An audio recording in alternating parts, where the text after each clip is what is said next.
My name is Jenny Rhodes. I am a farmer here on the Eastern Shore in Queen Anne's County. I have been a poultry farmer for 25 years. My whole life has really been about agriculture.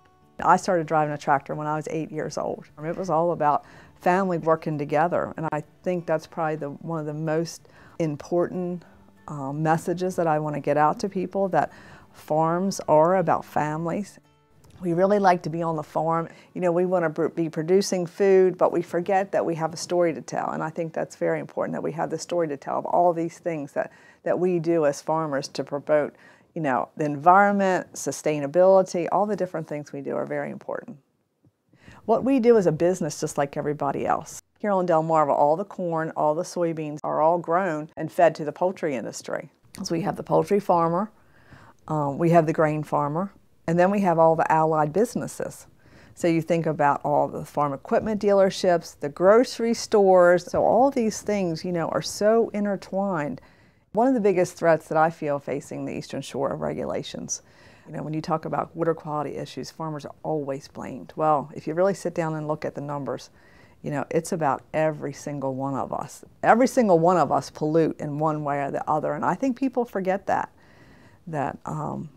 You know, we can't live, they talk about zero discharge, so no nutrients leaving your property or your farm or whatever. We can't live like that because of our proximity where we are located to the Chesapeake Bay. We are scrutinized for every single thing we do. Maryland was the first to have nutrient management plans for farmers, which farmers took wholeheartedly and have done, and they have complied with the laws, but it just seems like it's, you know, one thing after another. You need to do this, you need to do that. Well, I don't know what else I could do on my farm to be, you know, a better manager, to have more best management practices. A lot of times we have this what we call political science, where the politics comes before the science, and I'm just opposed to that.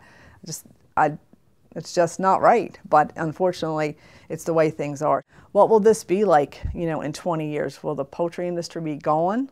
I'd have never had this opportunity that I have today if it wasn't for the poultry industry. So, certainly very important, you know, to be able to teach my children, to see my grandson, you know, grow. I want him to be able to grow up, you know, on the farm. And one of my biggest fears is that he won't be able to farm because of the regulations and the things that are happening that I see that are just really clamping down on agriculture. Solutions, I guess, that I would really like to see worked out is to just bring everybody to the table. You know, not just MDE or EPA sending down these rules. We've got to talk about what's realistic and what farmers can do and what they can't do. We've got to come to a balance where we can all work together. I want a clean environment. I want clean water. You know, I want to still be able to farm.